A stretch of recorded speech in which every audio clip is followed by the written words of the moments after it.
Hello, everyone, and welcome to SportsBeat on WOUB. Thank you so much for tuning in. I'm your host for today, Conor Mallonn, and joining me at the table is... Jack Zwiezinski, Craig Neal, Kasey Hill, and Luke Schmitt. For this episode, we've got plenty of news from around OU sports and even some professional sports, so let's check in with today's topics. We'll start with OU football's tough loss at Western Michigan on Tuesday night. We'll bounce back with volleyball sweep over NIU, and we'll cover men's and women's basketball as they both lost to two good programs. Then we'll cover plenty of news about collegiate and professional sports that you don't want to miss. Then, of course, we'll end with Upset Watch and our weekly awards. SportsBeat starts right now. Well, the Bobcats traveled to Kalamazoo and lost after an early lead in the fourth quarter, ultimately losing 17-13. So, Jack, can you give us the breakdown on what happened? The Bobcats went on the road to face the top dogs of the MAC in Western Michigan Tuesday night for some midweek MACtion.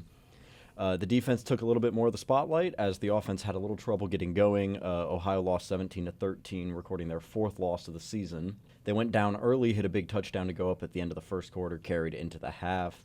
Out of the half, WMU scored on their first drive. OU retaliated, kind of went back and forth. That scoring drive to start the second half from Ohio was their longest scoring drive of the season, spanning 17 plays and 83 yards over 10 minutes. The Broncos scored again and then held the lead to win the game. The offense was looking rough, to say the least. I mean, Parker Navarro had 70 passing yards and an interception. C.A. Bangura had 97 rushing yards. Duncan Brune had 15. Their leading receiver was Mason Williams with 2 receptions for 20 yards. And then special teams missed a field goal at the end to tie that up. It's just a rough loss for the team heading into the last few games. But, I mean, hopefully they'll be able to turn it around, use this as motivation, and head in next week ready to go. I mean, they struggled with time of possession. WMU took a long drive, especially like in the later on in the game, and it just kind of kept the offense out of the game. It was a very cold night. They went 3 of 11 on third down efficiency. They had more plays with 58, but they couldn't get the offense up and running to the level that we're used to, at least. Yeah, so with this loss, how is that going to end up shaking up the standings for how Ohio's faring for the remainder of the season? So they're sitting at 4th in the standings now. They're led by WMU, Buffalo, and Miami, and trailed closely by Central Michigan, Toledo, and Ball State. At the time of recording, Buffalo will play Central Michigan today, Northern Illinois will play UMass, and Toledo will play Miami. Ohio needs Toledo to beat Miami and Buffalo to beat Central Michigan to kind of keep that spot secured. Toledo beating Central Michigan would drop Miami to tied, or beating Miami would drop them tied with the Bobcats in conference record at 4-2. Buffalo beating CMU will keep Central Michigan kind of out of the mix as they're right behind. One win will put them up right with Ohio, and it'll move Buffalo up to 5-1, tied for top of the conference with WMU.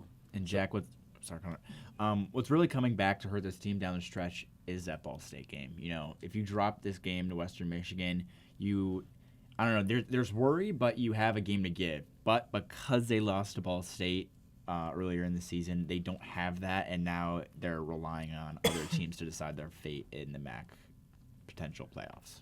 Yeah. So, question for the table. I mean, we saw the offense kind of fall short this week against Western Michigan, and we've seen it happen again, like you mentioned, Luke, with Ball State. Are there any players specifically that we should look out for to hopefully bounce back in the next couple of weeks, or the performances that kind of fell flat in this week's game against Western Michigan? I mean, the most obvious one is Parker Navarro. You know, I tuned in onto that last drive last night. Saw Parker Navarro at 55 passing yards at that point in the game. You know, it was a cold night out there. The offense wasn't on the field a lot, like Jack said. You know, they kind of got hurt with time of possession. But you just can't have 55 yards in a passing game at that point in the game and expect to win a game like that. I think they got to get back with they got to get that more passing yards. They got to get Chase Hendricks back involved. Yeah, and especially when you look at games on the road, 1-4, only win is at Eastern Michigan. They have one more road game for the rest of the season, which will be at Buffalo. Do we think it's sort of a road issue and not being able to play against with a home crowd? I think it's a little bit of a road issue, like you said, with like both of their losses coming on a road game. Only, like you said, Eastern Michigan was their only road win. That, and I think it's also there's the age-old question: does Parker Navarro play worse in the cold? Guys from Arizona, so he's used to that warmer weather. Does he play worse in the cold? That remains to be seen scientifically, but it's one of those things. It's one of those urban legends that he's got in question. Like Luke said, Chase Hendricks is probably the best wide receiver in the MAC, and he's one of the driving forces for this Ohio offense. And you have to get him involved if you want to win games. And it's plain and simple right there. Mm-hmm. One more test for the cold. I mean, we've got at Buffalo, definitely going to be a cold weather game after Thanksgiving. We'll see how they end up faring. So let's take one more look because, I mean, we're talking Buffalo. That's a couple weeks away, but we've got one more home game in Peden Stadium this season. Jack, what do the Bobcat fans have to look forward to? Well, next Tuesday on November 18th, the Bobcats will host UMass. The Bobcats, they don't lose on the Frank, and UMass is, and I feel just being as clear-cut and real as I can, UMass is the worst team in college football. They have 4 passing touchdowns on the season and 10 total offensive touchdowns of 11 total touchdowns. Their leading rusher, Brandon Hood, has 79 carries for 315 yards and 2 touchdowns on the season. Their leading receiver, Jaquan Gibson, has 42 receptions for 393 yards, no touchdowns. Their leading passer went 94 of 194 for 866 yards, a perfectly even split, 4 touchdowns to 4 interceptions, and he took 17 sacks this season. They average about 11 points a game and 11 total touchdowns, including defensive TDs. They are a bottom 15 team in passing yards per game, bottom 8 in rushing yards. They're 44th in punting, though. Hey. So their special teams really aren't that bad, but Special teams. I think this will be players. a big test for them to see if they've kind of gotten over that hump that we kind of talked about with Ball State, where it kind of looks like they play down to opponents that aren't quite at that level of play that they're at. I think if they can just come in and steamroll this team, I'm not worried about that anymore. Hopefully we see a comfortable victory by the Bobcats against the UMass team coming into Athens. I mean, and this will be ample opportunity to open the playbook up a little bit against a team that very clearly has struggled in terms of, I'm not going to say every aspect of the field, because, I mean, you said they are 44th in punting, but most aspects of the field, to say the least. I think this is a C.A. Bangura, Duncan Brune legacy game. I think this is where they both. I could see them both having 100 yards rushing. Like this, I mean, like Jack said, UMass is the worst team in college football, except if it's on the punt squad. Yeah, I say give it a chance to open the playbook, like you said. Run something fun, some trick plays, fake some punts, just make it interesting.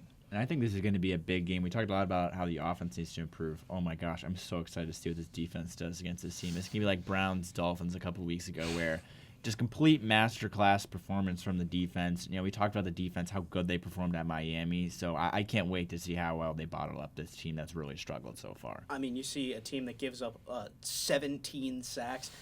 If the defensive line doesn't feast in preparation for Thanksgiving in the Buffalo game, I don't know what else there is to say. And you know what, Craig? I will probably agree with you locking in. I mean, 100 yards out of Bangura and Duncan Brune is a bit of a bold take, but I really, really like it. But a lot to look forward to as the Bobcats host the Broncos. Coming up, that's next Tuesday, correct, Jack? Yep, next Tuesday, midweek action. There you go. That is the last home game for the regular season for the Bobcats. But switching gears to the other Bobcat fall sports for the season, volleyball had their last road trip of the year and left with 2 close victories. Kasey, what did we see? Yeah, NIU was this weekend. I'll start with the first game. 3-1 win for OU. Gentry Brown and Bailey Blair really took control over this offense with 10 kills and then 17 kills for each of them respectively. Errors made the third set of this game a little scary for the Bobcats, a little uncomfortable. 23 errors total for this match, which gives us a little nostalgia of the beginning of the season where they were really struggling, and a lot of it was from errors, so that was a little concerning. The second game went a lot better, and it was more fun to watch, honestly. It was extremely entertaining. Ohio came back from down 2 sets to take this game into 5 sets, and then they went out the last 3, obviously. So Ohio came from behind with a 3-2 win. We've said these names time and time again, but Kendall White, she is an amazing setter. 30 assists in this game, and then Gentry Brown as well as Emily Waddell each took 10 kills. This come from behind win kind of sums up how their season has gone. They started from their first game in August up until October, they were 2-13. Now they're 13-15 and 11-5 in the MAC. They're on a 6-game win streak now, ranked 3rd in the MAC. So this team is just a wild turnaround, and that's kind of how the second game of the series went. Yeah, I mean, we say these names week in and week out. Gentry Brown, Bailey Blair, Kendall White. It's really great to see a good away series to wrap up what has been a really great turnaround from. I mean, we had mentioned hitting the panic button at some point this season, and now we're all the way at the point where 3rd in the MAC is just unbelievable. Incredible turnaround so far. Yeah, and I'm glad that these girls that are able to put up these amazing numbers can now play on a successful team and really put those stats to work. I'm happy for them overall. Like you said, an amazing performance, Kasey. 3rd in the MAC is just a great turnaround so far for the Bobcats. So let's take a look at the standings update. So we have a full screen for you guys with the volleyball standings. So you've got Ball State in first, 15-1 conference record, 19-9 overall. We've talked about them. They are consistently one of the best teams in the MAC when it comes to volleyball. Right behind them, Western Michigan 12-4, 15-4 overall. And there you see Ohio 11-5, 13-15, like incredible turnaround, especially bouncing back against teams like Toledo and Miami, who sit just behind them at 10-6 and 19-9 overall for Toledo, and then Miami at 9-7 and 15 and 13. Akron and Bowling Green tied for 6th, rounding out the bottom at 8-8 respectively. I mean, you just see that the Bobcats have already clinched a spot in the MAC tournament, so they've got a pretty good chance to make a real splash as the rest of the season rolls on. So now that they've clinched that spot in the MAC tournament, where do they line up in terms of seeding ahead of their series against Western Michigan? Yep, so they are sitting nicely at 3rd at the moment. Top 6 will make it to the MAC and see a postseason appearance. Ohio's final series, I'll jump to the Western Michigan preview if you don't mind, is on Friday, 13th and 14th of this upcoming week. They play in Athens at the Convo. Western Michigan is 12-4 in conference play. They're ranked 2nd. So we can assume with a loss of these upcoming games, it's still going to be almost guaranteed that they'll stay in the top 6, which is insane to imagine if we were having this conversation back in December. Like, wow, they have clinched a confident spot. For the standings, though, we're expecting Toledo to clinch as well. Mm-hmm. So it's possible that one loss from Ohio coming up with this Western Michigan game could switch Ohio and Toledo. Still not that big of a deal. And this game determines so much of this season, yes. Like you said, Kasey. Like, it's such a crucial spot. You know, we know that Ohio has a spot locked, but now it really determines, you know, what their path in the tournament looks like, because that can completely shape up, you know, how this team performs down the stretch. Yeah, and for this one, the convo should be electric. Yep. This is like, I feel like everyone, the team and the fans, like, will know that this game means something. Mm-hmm. Oh, I mean, this is huge for them. If they can come in and pull this out and take that 2nd seed, that would be incredible going into the postseason there. And again, what a turnaround from a team that, like Kasey said, we were looking at the panic button only a couple months ago. They've lost one game since October 7th, which was over a month ago. I mean, I don't know what it was. They clicked, and they clicked fast and turned it around immediately. It's been incredible to see. I mean, all in all, just a great turnaround for the season as a whole. So is there any specific standouts that you guys are looking forward to in this game against Western Michigan that we should keep an eye out for? Yeah, so 6-foot senior Mary Claire Brewski is going to be the one to watch out for. She is an absolute beast, averaging 10 kills per game this season. So on the plus side, though, Western Michigan usually takes their matches into 3 or more sets, and since Ohio loves a come-from-behind win, they like to keep things entertaining with comebacks. That's a good thing to note, but she is going to be the one to watch out for. I'm excited to see this team at their full strength, fully healthy. You know, we talked about last episode how Kendall White was out a couple games for them with an injury, but she was back in that NIU series, and I'm really interested to see, you know, when this team is healthy. You know, we've seen how good they are, but, you know, at their full potential, how good they can really be.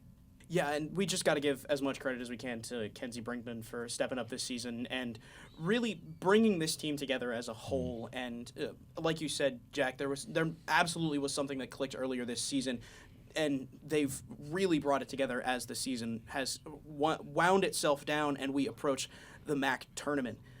Moving on to Jack, go ahead. No, go ahead. I was going to say, I mean, and we got to talk about the fact that they're still also being led by an interim coach. Mm-hmm.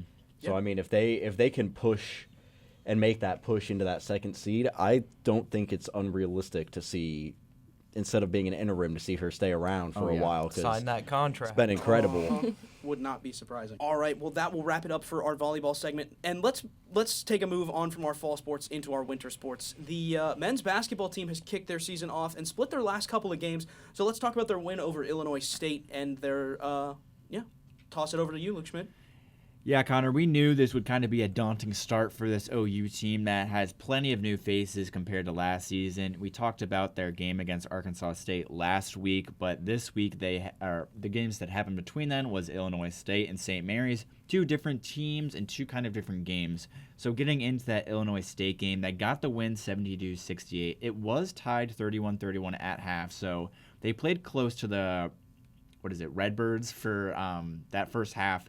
But they really got the job done in the paint. And that was something that Showcase reporter Grant Kiefer said was, the paint was really where they operated. They only shot and made, they shot 1 3 that went in. They only took 9 total. So they weren't really shooting that much from beyond the arc. So they really got the job done in the paint and with some mid-ranges from Pav. And Pavletsky has been arguably their most consistent player this year. 16, 19, and 19 points through 3 games. We saw he showed flashes last year under that squad when there was still A.J. Clayton, A.J. Brown there, but now he's really kind of the guy on this team. It's really been fun to watch. Yeah, you love to see him sort of filling that role that we saw A.J. Clayton and A.J. Brown had in the last couple of years, and especially now that there is no real standout player. It's nice to see both him and, of course, Javen Simmons taking the spotlight as the season kicks off. I mean, how did they perform how did he do against Illinois? Yeah, Simmons has really been their anchor down low. This is a team that really has lacked height, which we've talked about. They're kind of running a small ball-ish rotation, and they have Simmons at that spot. He reminds me almost kind of like a PJ Tucker role almost, where he can play that 3 through 5 on a small ball team like that. And they played very well. I mean, Simmons, he's shooting the 3 I saw. We'll look at that a little bit later with St. Mary's. But I'm kind of still waiting for him to have that, breakout game. He's been very consistent, but I'm waiting for him to emerge as that player we'd expect him to be. But this was a great win for them. It'd be very different if this team started at 0-3. So this was a big win with a team that was 22-14 last year and better than the Bobcats. Absolutely. You love to see a big out-of-conference win early in the season. Moving on to the next matchup, of course, we see the hard loss to St. Mary's. Tough matchup. Give us the breakdown. We knew this would be a hard one going in. The Gales are a team that are time and time again in March Madness, and we saw it with this game. And one thing I want to bring up just before we get into this game was the height. And this was the storyline we knew coming into this game. But I did the math. The average height of OU's starting lineup was 6'4" and 3/4, and the tallest guy in the lineup was 6'8" and Aiden Hadaway. The average height of St. Mary's starting lineup was 6'9" with multiple 7-footers. That stat alone should tell you the height advantage. And it was just a tough, gritty game for this team. It was close till about 8 minutes left in the first half, but then St. Mary's really ran away with it. Looking at the highlights, they really just they just bullied them on so many screens. Their guards were getting right past on the screens. And really, St. Mary's bench as a whole just looks so much fresher than OU's, and that's a point we'll get into later. But they shot 50% from field from field goal and from 3. So that's a crazy stat for a team that already has a ton of height. So there were definitely things in this game that OU struggled with. 22 free throws for St. Mary's to OU 7. So definitely it's hard to kind of stay out of that foul trouble when you're playing a tough, tall team like St. Mary's. And even at with the rebound numbers, they were only out-rebounded by a slim margin on offense, but defense, they were out-rebounded by about 10. So St. Mary's defense really was tough for this team. I sit next to redshirt freshman Kirkwani in one of my classes, and he just said they were tall. They were tough, and he had that really crazy dunk in the first half. But, for Kier and other players off the bench, this is really – these first couple of games we've seen Jeff Bowles flex that rotation. We saw guys like J.J. Kelly. He got the start for the Bobcats on this team, who's played off the bench. And this is something they've developed through this game, and we'll see in Louisville is they need to figure out their rotations because this is almost a completely fresh-faced team with some remaining faces, but they have a lot for them to figure out this early in the season. And I just want to touch on, because I noticed this while I was kind of looking through, Jackson Pavletsky went 3 for 3 from 3, which is just fun to say, in that game, which would put that's 100% from beyond the arc. Yeah. He's also now 3 of 7 on 3. He missed 4 against in that first game, and then didn't shoot a 3 at all in last Thursday's game.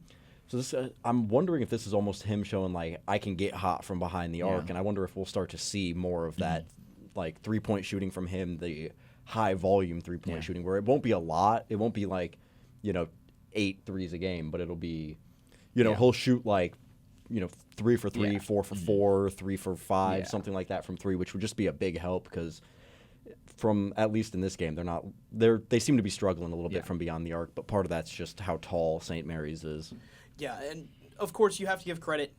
St. Mary's is going to be a difficult opponent every year. So moving on, it's interesting, like you mentioned, Luke. We'll see how the rotation kind of flexes out. A big opponent after St. Mary's, they're going to take on number 12 Louisville, who just beat the number 9 ranked team in the country, Kentucky. I mean, talk about a massive team for the Bobcats to take on. What a draw. I mean, going from St. Mary's to Louisville in just back-to-back games, it's hard for a team that's kind of struggled to get hot out the gate. But, this will be, I think, a fun game for them. Louisville's, I mean, if you ask here, he said this is going to be a tough game for them. But I think it's going to be fun because, there are two teams that they're not far from each other, but they don't play each other often. Louisville comes in with a lot of hype surrounding them.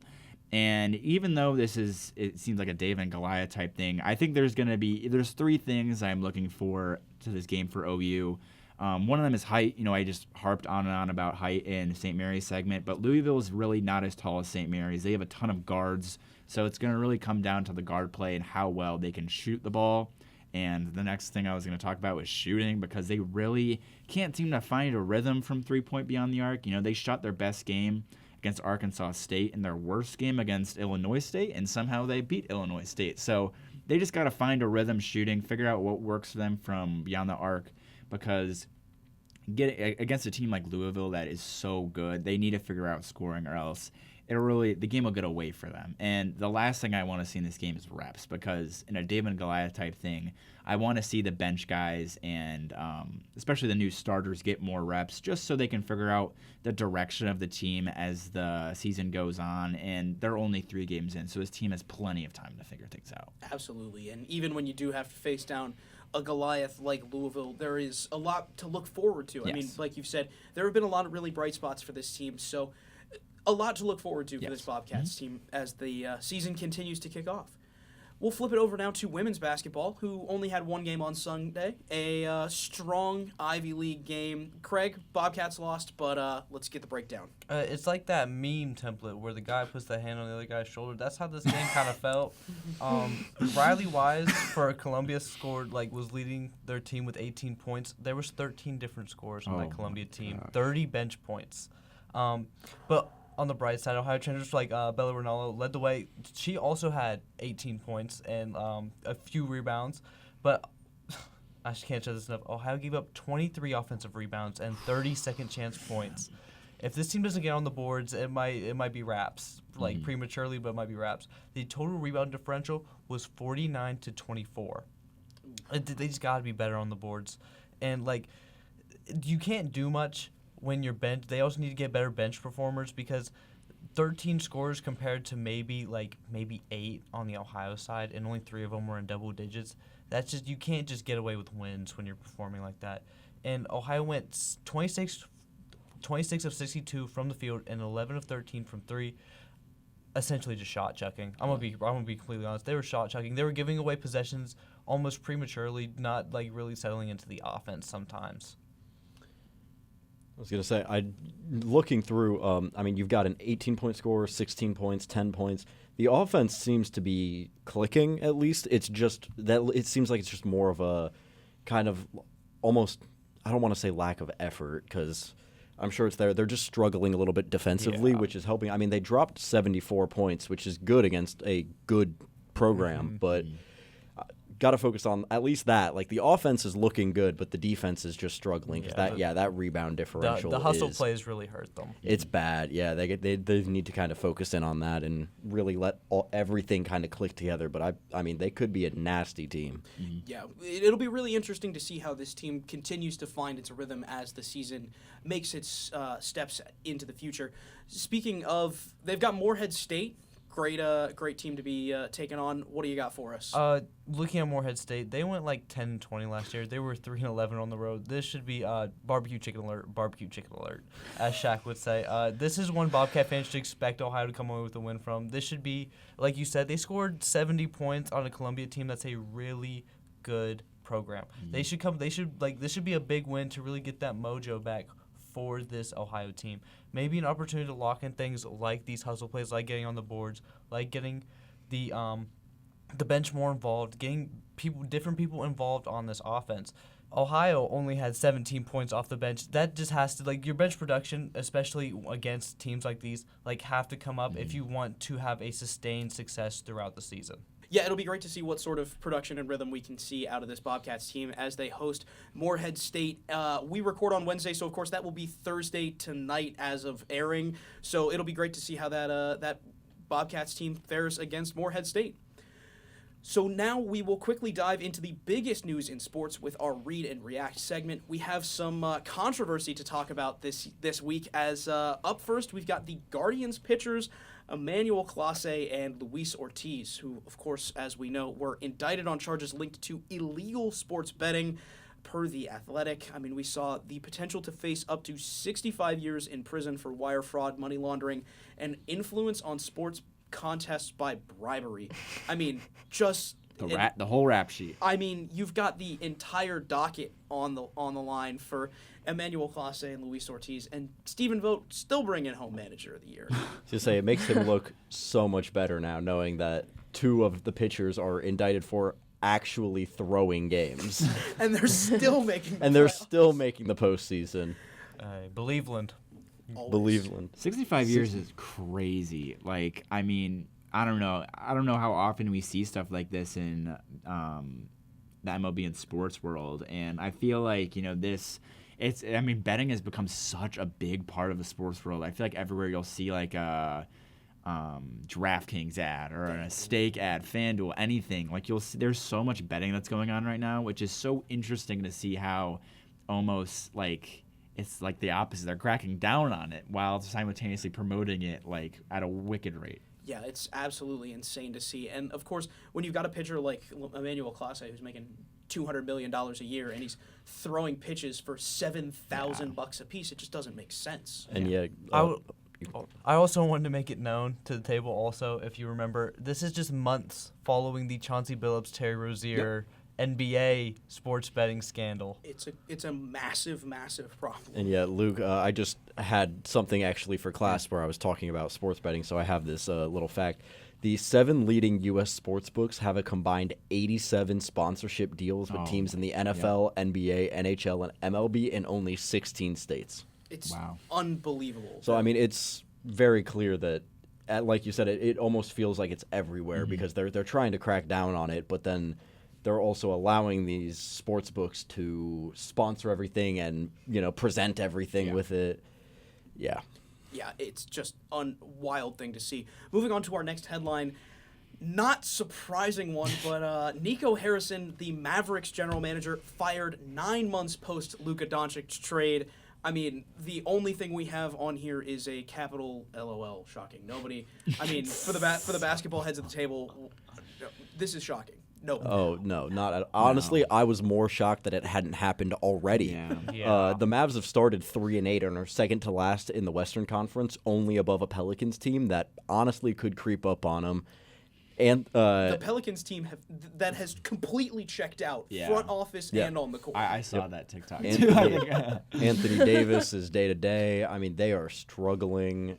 The team is cooked, and I'm surprised it took them 9 months. I'm not gonna lie. I think if I was in that front office, I would have ripped it immediately. The Luka you guys would trade have was gotten terrible. Everybody would have gotten 2 notifications from Shams. Luka has been traded. Nico Harrison has been fired. Back to back. It's like play stupid games, win stupid prizes. Like you trade away the franchise player, your franchise tanked for a few years to get, and you just ship them away to LA to go play with LeBron. It's kind of like you got Kyrie with the bum knee and Anthony Davis with the bum ankle. It's just like you're getting a Cliff Bar and a high five for like a Lamborghini. Yep, they've got Anthony Davis out, Derek Lively out. They're starting Brandon Williams, Cooper Flagg, P.J. Washington, Najee Marshall, and Daniel Gafford. I'm not moved by that lineup. I'm really not. I would be more moved if it was Luka, Cooper Flagg, P.J. Washington, Daniel Gafford, and Derek Lively. Then I'd be like, now, wait a minute. They might be cooking something, but no, I'm not moved by it. Not really. I was just going to say that the Luka trade is one of those trades where the kids come home from school and their parents are like, hey, like your favorite player got traded, and they just start bawling their eyes out. Yep. 100%. I was so sad. Speaking of some favorite players, a Jags fan favorite, as we've seen, rookie receiver / DB Travis Hunter will undergo a season-ending surgery. I mean, from the Browns' perspective, I mean, we do get to see a little bit of upside because we're going to take the draft pick that the Jags traded up for. I mean, a team that has continued to fall apart, unfortunately, both player-wise and on the field. I mean, it's only going to improve that Cleveland draft stock, but I mean, you gotta feel bad for the Jacksonville fans. Gotta say, yeah, as a Browns fan, that trade keeps looking better and better. I mean, potentially 2 high round 1 picks. We all know the Browns are probably going to be within the top 5 with how they've been looking. But, I mean, it is unfortunate that he got hurt because he was really – I mean, he didn't look bad. It looked like maybe give him a little bit, he'll really pan out for them. But we'll have to see next year. Honestly, I'm going to be real. I was a Travis Hunter skeptic. I was like, it looks good in college when you're playing like those mid-major teams out west. I don't think it'd be sustainable in the NFL. And it turns out I was right. And, like, it's just one of those things where it's like, the strain that he was putting on his body is the one that no human should ever do. Yeah. Because playing in the NFL is not only physically taxing at one position, but 2 positions. You're asking the impossible. He still played both sides in the NFL? Yeah. Oh, I didn't know that. You're asking the impossible of a 19, 20-year-old kid. Wow. Yeah, he's unbelievable. And, I mean, it's 2 very physical. I mean, receiver, cornerback, you're constantly getting hit, making hits, you're sprinting all over, flying around the field. I mean, they are taxing positions. Absolutely. It's unfortunate to see a season cut short, especially when he was an incredibly highly touted prospect, and what was seen to be what was going to be probably a really productive season with the Jags. I mean, he was putting up highlights with Trevor Lawrence, to say the least. But now we're going to switch gears from our Read and React segment to college basketball, where we've seen a handful of games in the past couple weeks where we've seen some pretty big ranked teams squaring off. Luke, what were some of the best wins from the top programs this week? There were a lot of top wins, and it's very early on in the season. Most of these teams have only played 3 games, but there have been some good ranked matchups and some surprising ranked versus unranked results. 2 big ones from last night I wanted to hit on before we get to the bigger games. You know, Michigan is number 6 in the country, and they barely escaped Wake Forest with the win in overtime. They stay undefeated. And Florida, who is 10th right now, narrowly beat FSU 78-76. So I think this is going to be a big season for parity like we always see in college basketball world. But seeing how some teams aren't perfect early on is going to be very interesting to see once they play ranked opponents. And speaking of ranked opponents, looking at those bigger games, Gonzaga beat Creighton, 2 ranked teams. Gonzaga was 19th, Creighton was 23rd, 90-63. Good old-fashioned Gonzaga blowing a team out. Graham Ike, he had 20 points in the game. He's been with the team for a couple years now, so they've got a good base there. And another really exciting matchup, I believe was last night or recently, was Texas Tech and Illinois. 2 teams that are, both in the ranked around the teens. And JT Toppin, he had 35 points. He was projected to go to the league last year, stayed behind but he could not get it done in this game. Son of Kings legend Peja Stojakovic, Andrzej Stojakovic, led with 23 off the bench to give Illinois the win.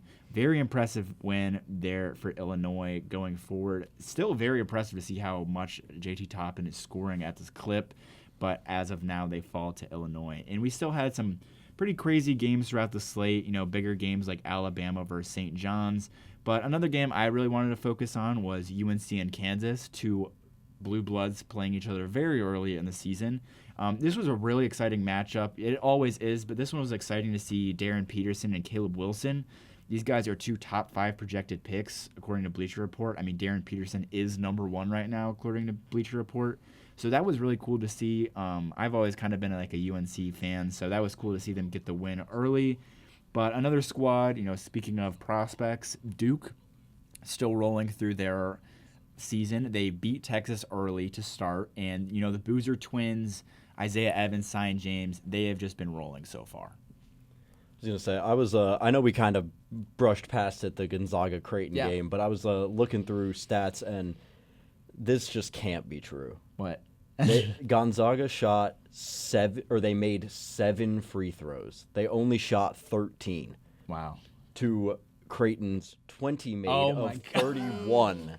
31? I mean, listen, they shot Gonzaga's 31 free throw. I was going to say, I was like, that's scrappy if I've ever seen that it. Was almost like a 30-point loss, too. I was just looking through, and I noticed that, and like you could probably see. I think my eyes almost popped out of my head. I was just like, that can't be the right number. No, that's 7 free throws made of 13 shot.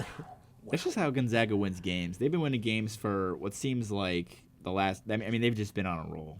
I'm excited to see, like Luke said, this Duke team play Kansas. I mean, I watched the scrimmage with Duke and Tennessee when Cameron Boozer had a 20-20 game as like an incoming freshman. So I'm just excited to see those two teams duke it out. Like, I mean, 2 Blue Bloods, it's a classic. Oh yeah, love to see those facing off. And speaking of, Luke, you said you have some upcoming picks for us. Let's hear it.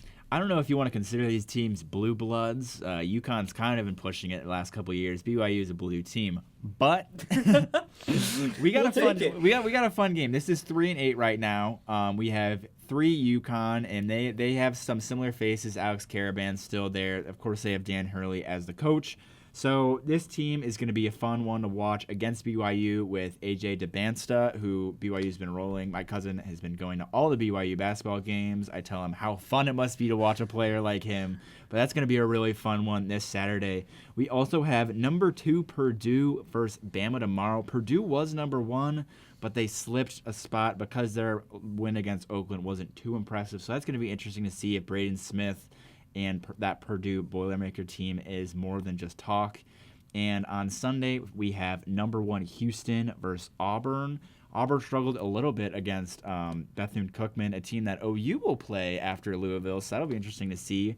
But this Houston team is basically the same makeup they had last year, and they're going to be hunting to get back to that spot where they lost in those last couple of games. Yeah, it'll be a very interesting slate. And I mean, you'll love to see the college basketball season getting kicked off. Moving on to our next college sport, I mean, a simple weekend college football where we saw a couple of ranked teams play each other, but headlined by Texas Tech's BYU. Kasey, what did we see in the top 10 battle? Yes, so these are my rankings at the time of these games. Number 7, BYU, number 8, Texas Tech. This was our first top 10 matchup, like you said. BYU traveled to Texas Tech, and this game was going to have big, pivotal outcomes for playoff contention. Tech QB Baron Morton was either throwing for 20-yard dimes or getting sacked for 10 yards. There really wasn't an in-between. He was sacked 4 times for 47 yards. And that's wild from a BYU defensive line, in my opinion. Their pass rush was intimidating, but Morton did throw 1 touchdown and 219 total yards. BYU didn't get a point on the board until 7 minutes left in the fourth quarter. So Texas Tech took that easy win, other than the sacks, 29-7 over BYU. And you've got Texas A&M and Missouri, another top 25 matchup. Texas A&M on the road, big win for the Tigers. Yes. So Tigers leaned heavily on their run game, I would say. Ahmad Hardy, 4th rusher in the country. He had an explosive 40-yard run for Mizzou on their opening drive. But other than one promising running back, I would say that Mizzou just lacked physicality overall. Texas A&M receivers really could not be tackled. They were receiving and then rushing for the same amount of yards after the catch. So that wasn't easy for the defense. And then there was also some critical turnovers like fumbles, interceptions that the Aggies just took advantage of. So Texas A&M took that win on the road 38-17. I also have number 2 Indiana against an unranked Penn State. Yeah, a not so happy Valley. Not happy Valley, sad Valley. Now on their 6th game losing streak. I want to compare these two quarterbacks for a second, though. True freshman Ethan Grunkmeyer in to replace injured Drew Allar. Obviously, we knew that. This was his 4th start in college football ever. On the other hand, we have Indiana's QB, Fernando Mendoza. He's a junior Heisman Trophy contender. In this game, they both threw a touchdown. Gronk had more yards and a better completing percentage by almost 10%. Gronk did what he could for this team. That's all I have to say. I actually wanted to ask, because I wasn't able to watch this game. Yeah. I was at work. Looking, passing yards, rushing yards, they seem very even between the two teams. Yeah. So, what happened there with Penn State? Oh, did you not see the toe tap? Well, what happened? I saw the toe tap, but I wanted to get more of besides just being like, hey, you got toe tapped on and yeah, lost. well, what happens is what always happens for Penn State fans, being me. It's maybe a blade of grass or a yard, something absurd. That's how I would classify the end of this game, like you were about to ask. Penn State scores 2 touchdowns in the 4th quarter, is miraculously leading the number 2 team in the country. Then Amar Cooper has this crazy catch where he gets his toe down in the back of the end zone by a sliver, and as he's being shoved out of bounds on a 3rd and goal with 34 seconds left. So I just shed a tear. And Penn State loses their 6th game in a row to Indiana, 27-24. I'm sorry to bring flashbacks back. That was not my intention. That's okay. I had to. I was going to bring it up. It was in the script. That's fair. I'm looking at it, but I was like, I gotta ask. No, at least. something happened, and that's what it was. Absolutely. One last matchup, Oregon and Iowa. Game-winning field goal for Oregon to keep their hopes alive to win 18-16 over the Hawkeyes. Besides that, it was just a big weekend of college football. So do we see any major shakeups in the rankings this week? I would say the middle of the road and the top 5 is definitely the same-ish. So we have the same exact top 5 as we did: Ohio State, Indiana, Texas A&M, Bama, and Georgia. Few shifts in the middle of the pack. BYU drops because of their loss. Same with Louisville and Virginia, but they still stay in the top 25. Iowa dropped 1 after their close loss to Oregon, you just said. South Florida and Cincinnati come in at 24 and 25, respectively, and Mizzou and Washington fall out. Now, I just want to talk about the disaster of the ACC at the moment. There's 5 ACC teams left in the top 25. The highest ranked is UMiami at 15. Not sure how that is. ESPN predicts UMiami is the ACC representative in the playoffs, even though they're ranked 7 in the ACC standings with 4-2 conference record. Someone chime in. What is happening in the ACC? First off, I want to give a tip of the cap to Conor because I'm looking at the preseason rankings. Clemson at 3, Conor. Nice catch there. That you kind of knew that team wouldn't stick around. It's actually really shocking how crazy this ACC mess is, and no one has said Clemson's name at all. It's everyone else. Every once in a while, I'll just take a shot in the dark, and every once in a while, it hits like money. And to see Clemson fall off so tremendously, and the ACC as a whole, which we were discussing before the show, there is disaster scenarios in which the ACC itself is not represented in the college football playoff. A lot of shenanigans need to happen for that to occur, but all in all, there are some interesting issues to discuss. With Duke all of a sudden getting in. Yeah. All in all, it's just kind of an insane situation to see the ACC kind of have fallen off the cliff as far as they have. Yeah, so for my playoff bracket predictions as of right now, like I said, with that top 4, Ohio State, Indiana, Texas A&M, and Bama getting their bye week, and then the top 5 conference champions are predicted to be Ohio State and Texas A&M, Texas Tech, and then UMiami, Personally, I think it's going to be Pitt, but whatever. Yeah. And then South Florida will sneak in with that conference title, and then top 12 will fill in the bracket from there. Absolutely. Sounds good. Great prediction to hear. So with the new rankings, we see that there are 4 matchups this week between ranked teams. What's on the docket for the weekend? Yep. So like I just talked about Pitt, they have number 22. Pitt is hosting number 9 Notre Dame. There's a lot of conversation around this game right now. Game day. Notre Dame cannot lose for their playoff contentions because they're independent. That kind of screws them. But honestly, a Pitt team with 2 or 3 losses, I still feel like that's promising. Second, I have Texas and Georgia, as well as Oklahoma and Alabama. I'm just going to kind of wrap the SEC right there. Because there's so many SEC teams that are shifting like right in the middle of the pack of the top 25, it's going to shake up the rankings no matter who's coming out with the wins there. And lastly, I have a Big Ten, number 21 Iowa at number 17 USC. Absolutely. Love to see the big matchups from around college football. It'll be great to see how they fare. Moving on from college football to pro football, producer Jake Collins wrote this, so I will be reading it. The Cleveland Browns decided to join an exclusive club on Sunday where you must lose to the Jets to become a member, and their only buddy is the Cincinnati Bengals. Craig, let's discuss the disaster class. I'm so glad you asked.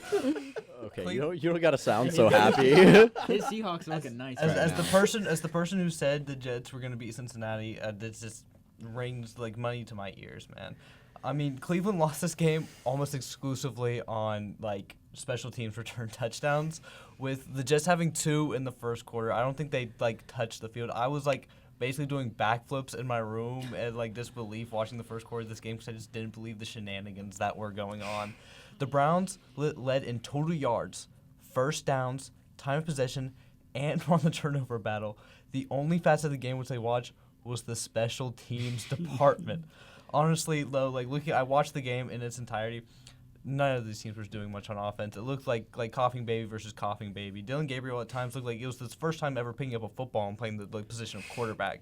And Justin Fields led his team to a victory, throwing 54 yards on 6 whole completions. His pass chart was crazy. Breece Hall was the leading receiver and leading rusher. Most of Justin Fields' passing yards came off a screen pass that Breece Hall ran in for a touchdown. Yeah, unbelievable stuff to see out of the Cleveland Browns. And then I got to drop, because I noticed this. I was looking, because I made a comment like in my head during the game, and I went and looked. There were as many penalties across both teams as Dylan Gabriel made completions, and they almost lost as many yards as he threw for. There were 17 penalties across both teams, costing them 139 yards. Dylan Gabriel went 17 of 32 for 167 yards. Oh, nice. So we were Dylan Gabriel neutral this weekend. We were Dylan Gabriel neutral.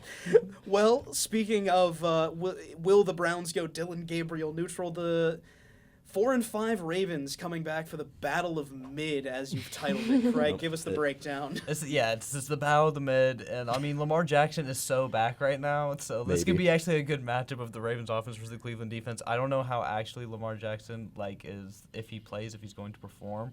The ESPN matchup predictor has giving Baltimore a 78.4% chance to win this game. I'd have to agree. I don't see how the Browns offense can get things going despite the Ravens giving up 26 points per game. Cleveland will also have to lean on Judkins in the run game, with Baltimore giving up around 240 rush yards per game. But as we've talked about, the Cleveland offense is almost incompetent because Cleveland is only averaging 97.1 rushing yards per game. In the last 5 years, the Browns are 6-4 against the Ravens, so maybe, just maybe, for Jack and for Conor, they can squeeze one out. And I've apparently written here, Game 1 was week 2, and it was 41-17, and Baltimore put belt. Apparently, they did. Game. They did. They put belt. It was horrible. I mean, literally, I think the only difference is now Dylan Gabriel starting and Quinshon Judkins is playing. But I'm not gonna lie. From what I've seen in the past couple weeks, I don't have faith. You know, it's one of those. It might be just a rerun. The Cleveland Browns are so notorious for going 1-1 with every team in the AFC North and just having the most shenanigans games both weeks. So I'm fully expecting this week to be another shenanigans matchup between the Cleveland Browns and the Baltimore Cleveland Browns. Dylan Gabriel's going to have like 14 completions for like 11 interceptions. Oh, yeah. It's going to be something. We're going to watch him turn into prime Tom Brady in the first half and prime Jameis Winston in the second. Speaking of teams that are all over the place this season, I mean, coming off a bye week, the Cincinnati Bengals, what do we got? Yeah, they're coming off that bye week after that utterly heartbreaking loss to the Bears. As we got news, Joe Shiesty, he's inching closer and closer to Sundays. Icy. Hey, Joe Burr's coming Joe back, Burr. man. Just in time for the weather. They played the Steelers in Pittsburgh, who's currently 3-2 at home, with the ESPN matchup predictor giving a 58.6% chance for Pittsburgh to win this one. It actually could go either way. And but if we're being honest, the Bengals team is in full disarray, with the defense kind of telling the offense to simply score more points, while they're also giving up 33 points a game so far this year. Yeah, the Bengals are all. Sorry, I was going to say just the stats for the Bears-Bengals game is maybe the most Bengals stats I've seen. They had 495 total yards, but they gave up 576 to the Bears. Yep. The Bears. Sounds about right Bears. for the Bears. The Bengals are also giving up 260 passing yards this season and 166 rushing yards a game this season. Crazy. So for the Steelers and A-Rod, this might be, like I said earlier, barbecue chicken alert, barbecue chicken alert. We could see, especially after a poor performance in the week before for the Steelers. So, I mean, we've discussed most of the teams in the AFC North, so Craig, let's get the speed run of the AFC North breakdown. All right, looking at it, all these teams are playing each other. We got the AFC North being up on each other this weekend. Like, as a whole, this division has been utterly mid and frankly disappointing in my opinion. It's always fun to watch, like you said, the shenanigans from the Browns and every divisional opponent they play, but the implications just aren't there right now, and it's just like it's taking all the fire out of these games because neither of these guys are playing for very much at this point. The Bengals are a dumpster fire waiting for Joe Burrow to come back and maybe have them lose by 10 points instead of 20 these games. The Steelers are led by Aaron Rodgers and might just end up with another 9-8 season just so Mike Tomlin can say he's never had a losing record. The Ravens have been utterly disappointing, but that's mostly because of the absence of Lamar Jackson. You can't blame them on what they don't have. And the Browns, I mean, they're just the Browns. I can't say I didn't expect this much because I would, in fact, be lying to you. But in all honesty, we are only halfway through the season, so I can't wait to see the rest of the shenanigans out of this division, man. I mean, you gotta love the chaos that is the NFL. It's always something new every year. Thanks for the great work, Craig. So, one last professional team to take a look at before we are out of here, and it is the bright spot of Cleveland on the other side of town. The Cavs. I mean, a strong win streak, and they've started to climb up the East. So, Jack, bring us the good news. Cavs. I am so excited that the basketball season has started back up, if you can't tell. So the Cavs are tied for fourth seed in the East, sitting at 7-4. They're behind the one-seeded Pistons, which is a shock, and the Knicks, which is Boo. Yeah. They're tied with the Heat, Bucks, and Sixers all at 7-4. 11 games is a lot of basketball, so I'll kind of touch a little bit on each game in the past week. Last Wednesday, they played the Sixers, the debut of those beautiful, gorgeous, incredible throwback uniforms. Oh, my God. I need them to become a staple in the regular rotation. Darius Garland returned. The offense kind of started to return to form. The offense does run noticeably different when Garland's not in. And, I mean, it's noticeable. It is his team. The Cavs shot 40% from three as a team. And, the big news, Donovan Mitchell dropped 46 points to win that game. You love to see it. You love to see Spida Mitchell do it. You really do. Then, 2 days later, they play the Wizards. They dropped 148 points to beat the Wizards by 33. Garland had 20. Mitchell had 24. Allen had 16. Mobley had 18. This was a big return to form for those core four Cavs players. And a big performance from rookie Tyrese Proctor, who had, I believe, it was 11? Tyrese Proctor versus the Wizards? Yes. 17 points. He had, even more. 17 points. I mean, that's huge. He was drafted during a Burger King commercial. The last player who was good, that I can remember was drafted during a commercial for fast food was Jokic. Ooh, I can get So behind that. MVP loading. Ooh. No, that was a big win for them. Then they went to play the Bulls in a 6-point overtime win. Wow.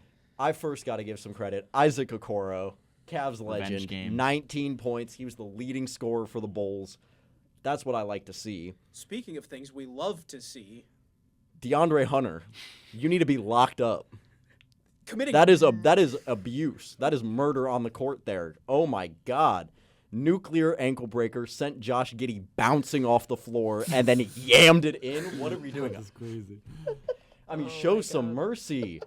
DeAndre Hunter has stepped up big time in these past couple games. 29 points, 2 assists, and 4 rebounds against the Bulls. I mean, you got him. He's tied with Donovan Mitchell for leading scorer. Evan Mobley with 24. Jalen Tyson stepped up with 17. Everybody else has kind of been in and out, to and fro here and there. And it's tricky with Darius Garland still coming back from that toe injury. They had him on load management for a while. And then in their next game, November 10th against the Heat, he actually ended up hurting it a little bit, so he'll be day-to-day for a while. They lost 140 to 138 in OT again against a strong Miami team. Got to give a shout-out, not to anybody on the Cavs, but to one Norman Powell.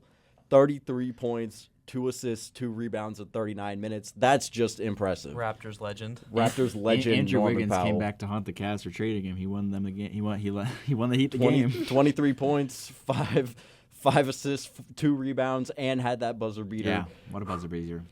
I mean, you got to mention the free throw disparity a little bit because, I mean, the Cavs, part of the way that they just play, they play a physical game of basketball, but they have an unfortunate whistle. I mean, they shot 27 free throws to Miami's 41. But, oh well. Mitchell had 28 points, 15 rebounds, 8 assists. Hunter had 23, 4 and 4. Mobley 21, 10 and 5. They play the Heat again tonight at the time of the recording in about 6 minutes from when we're recording, actually. But it's the NBA, so it'll be probably like 20. Garland's back out. Both teams are 4 of 5 in their last 5 games. And, I mean, it should be good. I'm excited for this game and to see where the Cavs go from here. You love to see the Cavs getting off to a hot start this season, especially as they claw their way up the East. Moving on to our last segment of the night, it's Upset Watch. We're going to pick our favorite underdogs from across all sports. We're shooting 10 for 44 from the field, 0 for 4 last week, but a lot of close games. I mean, 2 overtime losses and 2 great fourth-quarter battles for our table. Quick and clear this week, guys. I mean, let's hear what we've got. Let's kick it off with Kasey. You've got the Bengals over the Steelers, an NFL game for us. Unk Bull, Grandpa versus Grandpa. Cincinnati beat the Steelers in Week 7. The spread was the exact same, so I'm feeling confident. Rodgers is coming off the worst game he's ever had with the Steelers, yet he was sacked 3 times, once for a safety. He threw 1 touchdown but 2 interceptions and completed half of his pass attempts. So hopefully the Bengals can rock him. We'd love to hear it. Another NFL pick. Jack, what do you got for us? I got the Titans over the Texans. The Titans are 6.5-point underdogs. Not feeling great, but after that their last game and with Houston, and Tennessee's coming off a bye week. Houston pulled a big win against a beat-up Jags team, which doesn't move me a whole lot for them. I mean, they're starting Davis Mills at quarterback, who's not bad, but that O-line might be the worst offensive line I've seen in all of football, high school, collegiate, and professional. I mean, it's ridiculous. Again, two O-linemen block each other, and then 6v1 while C.J. Stroud's on the ground. What are we doing? I think the Titans could pull this off here. Really coming off that bye week, show them the work they put in. Great pick, Jack. Moving on to some college football. Craig, you've got Baylor and Utah. Let's hear it. I don't know what really drew me to this game. I kind of licked my finger, put it out into the wind. This is what it gave me. But I got a good feeling about Baylor QB Sawyer Robertson, close to 2,800 yards this season, 26 touchdowns. This one's in Waco. I believe the Baylor Bears can pull this one off. Great pick for us. Luke, you've got one that is about to start as of time of recording, and it's an NBA pick. Let's hear it. Got to throw a wild card in there to give some give some, difference in these, but I like the Lakers over the Thunder in this one. Lakers have really blown my mind with how good Luka has been playing. 37.1 points per game. Truly MVP numbers. Austin Reeves, Rui Hachimura, they've all been balling. All without LeBron. Here we go, Lakers. Let's see if I can get an upset watch pick right with going against the Thunder, because the Rockets did not last time. It was close, but they lost. It was close. Another great NBA pick, Luke.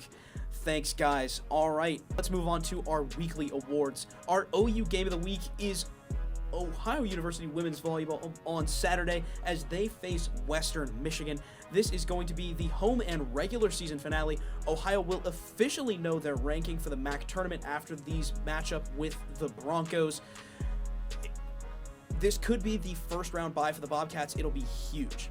Our player of the week is men's basketball guard Jackson Paveletzky, 19 points and 5 assists for the game. Shot 14 of 25 from the field in 2 games and was a perfect 3 for 3 from beyond the arc. The Bobcats are scoring in both games. Congrats to you, Jackson. Thank you all for listening to SportsBeat on WOUB. I'm your host, Conor Mallonn, and joining me at the table today is Jack Zwiezinski. Craig Neal. Casey Hill. Luke Schmitt. You can listen to us on WOUB 1340 AM radio at 9 p.m. Search for us online at woub.org/listen, SoundCloud, Spotify, Apple Podcasts, and YouTube. Don't forget, you can follow us on Instagram at SportsBeatWOUB for more digital content. We'll see you next week. This has been SportsBeat.